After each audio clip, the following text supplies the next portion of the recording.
If you did that 17 times a day, and it's done in the direction of Mecca, northeast, more or less. Jadi dia mengatakan, kenapa kalian terlalu melototi saya, seperti itu maksudnya teman-teman ya. Jadi ternyata jamaah yang di dalam gereja itu lagi fokus melihat pastor ini saat mempraktekkan ibadah sholat itu, sampai mereka kaku dan mereka tidak ada yang ribut, mereka semuanya terkesima melihat gerakan-gerakan sholat yang dipraktekkan pendeta ini teman-teman. In Islam, the answer is very clear. Wa Allah illallah, Muhammadan Rasulullah. There is nothing but the source, God, the one. How did you say, Anthony? That love which is greater than we can know. That's what matters. And Muhammad is his prophet, is the prophet of love. Dan dia menyebutkan kalimat tauhid la ilaha illallah Muhammadur Rasulullah sampai yang mengucapkan bahwa Nabi Muhammad adalah nabi tercinta baginya teman-teman.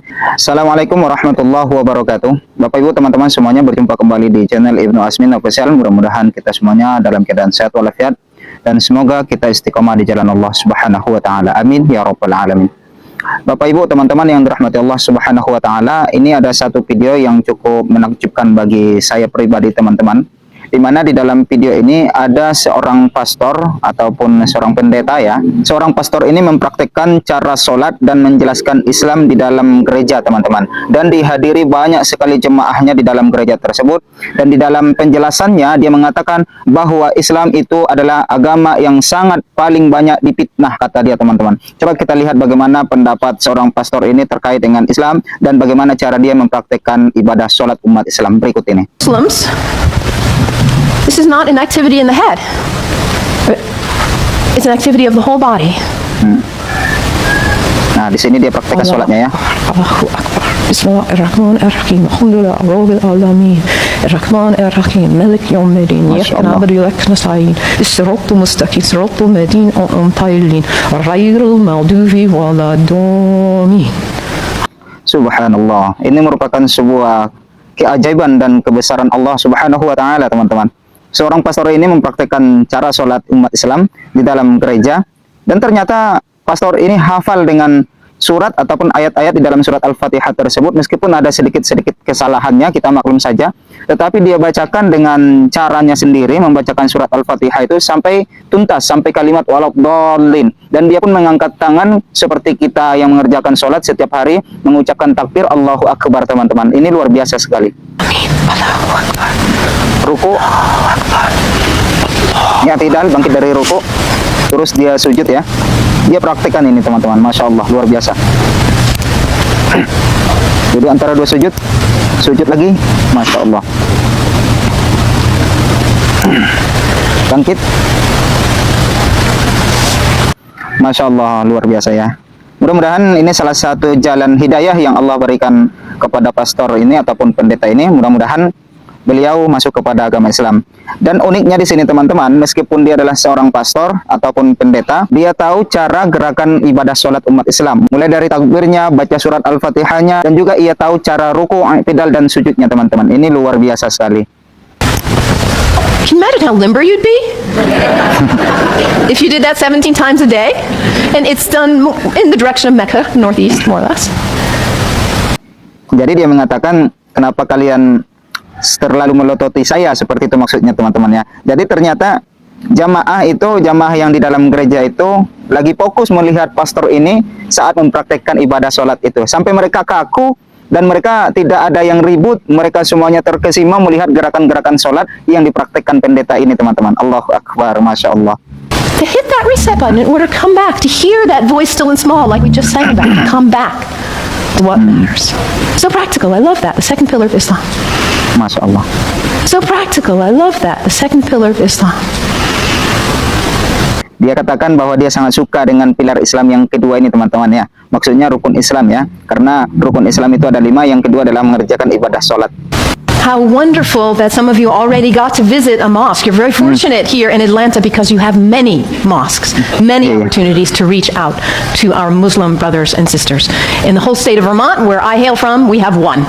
So you have no reason to not visit. It's right around the corner from you. There are mosques everywhere.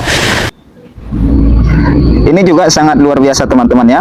Pastor ini menyarankan kepada jamaahnya untuk berkunjung ke masjid-masjid yang ada di sekitaran kompleks perumahan mereka, para jamaahnya ini.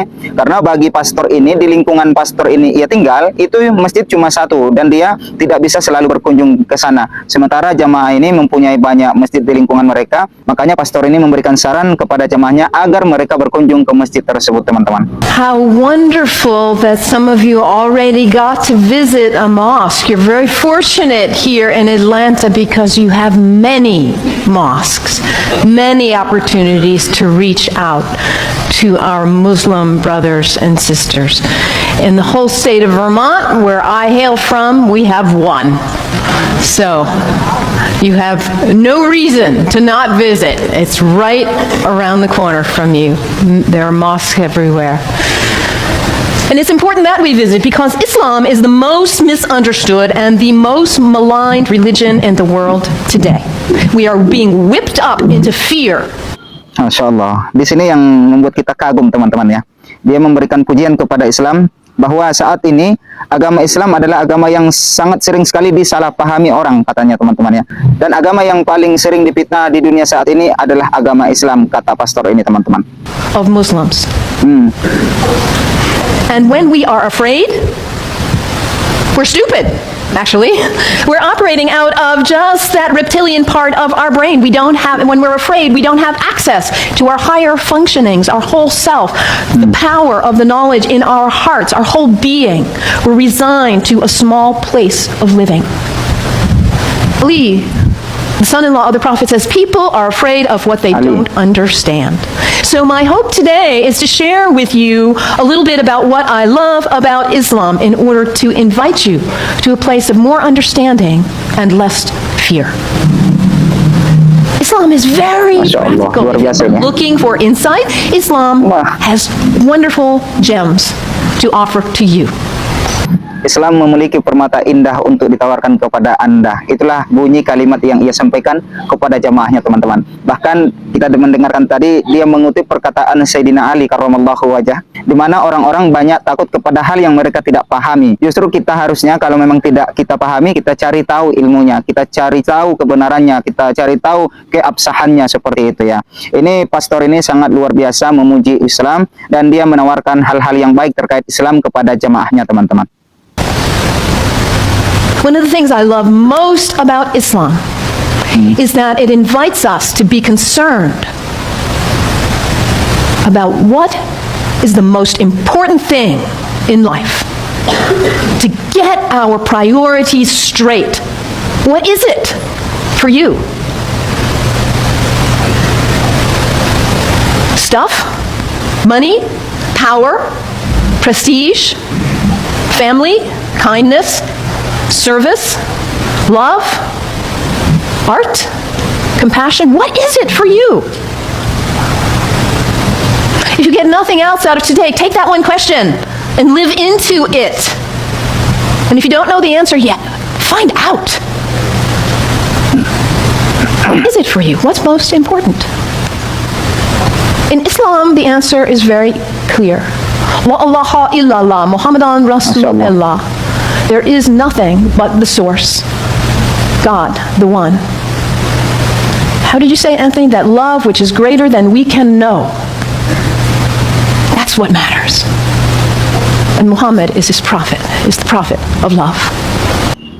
Dan dia menyebutkan kalimat tauhid, la ilaha illallah Muhammadur Rasulullah, sampai yang mengucapkan bahwa Nabi Muhammad adalah Nabi tercinta baginya teman-teman. Ini luar biasa sekali. Kita berdoa mudah-mudahan pastor ini disegerakan Allah untuk memberikan hidayah kepada pastor ini masuk Islam. Amin ya rabbal alamin. La ilaha illallah Muhammadun Rasulullah. And the thing about us humans, when we get that clarity, we know what's important. What do we do with that? We forget. That's who we are. We humans, we are the great forgetters. How many of you made a New Year's resolution back on January 1st? How are you doing with it now? Let's be honest. How were you doing January 7th? We get this high resolve and this clarity, and then we get caught up in all the distractions, all the things pulling our attention here and there, and we forget. That poet, Mary Oliver, says, "What is it you plan to do with your one wild and precious life? What is it?" In order to not waste our life, we need to regularly hit that reset button, come on back to center, to our heart, to what we know is really why we are here, what we know is really important. Regularly throughout the day, to stop and come back and say, let me check in and remember what matters so I don't waste my day or my week or my month or my life.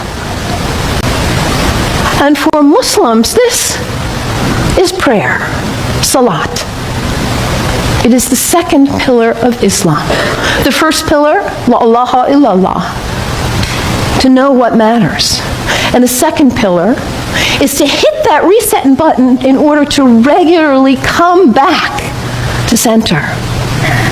Pesan yang disampaikan dari pastor ini teman-teman, agar mereka jangan hidup menjadi sia-sia teman-teman. Dan pastor ini menyarankan kepada jemaahnya agar bisa meniru umat Islam. Dan pastor ini mengatakan bahwa kita harus kembali ke tengah, ke jalan riset kita agar kita tidak hidup sia-sia, katanya teman-teman. Tentunya di dalam pemahaman agama kita, agama Islam, bahwa inna dina indallahil Islam, bahwa agama yang paling diridai Allah adalah agama Islam. Dan semoga kita mati dalam keadaan beragama Islam sesuai dengan firman Allah di dalam Al-Quran, wala tamutunna illa wa antum muslimun, jangan kamu mati kecuali mati dalam keadaan menyerahkan diri kepada Allah, mati dalam keadaan memeluk agama Islam. Dan kita semua sangat mengharapkan itu untuk mendapatkan husnul khatimah. Bagaimana pendapat teman-teman semuanya? Jangan lupa untuk meninggalkan komentarnya di bawah. Kita berjumpa di episode berikutnya. Atas kehadiran dan kebersamaannya saya ucapkan ribuan terima kasih banyak. Mari bantu channel ini berkembang dengan menekan tombol subscribe-nya, aktifkan loncengnya, like, comment, dan share. Jazakumullah khairul jaza, wabillahi taufiq wal hidayah. Assalamualaikum warahmatullahi wabarakatuh.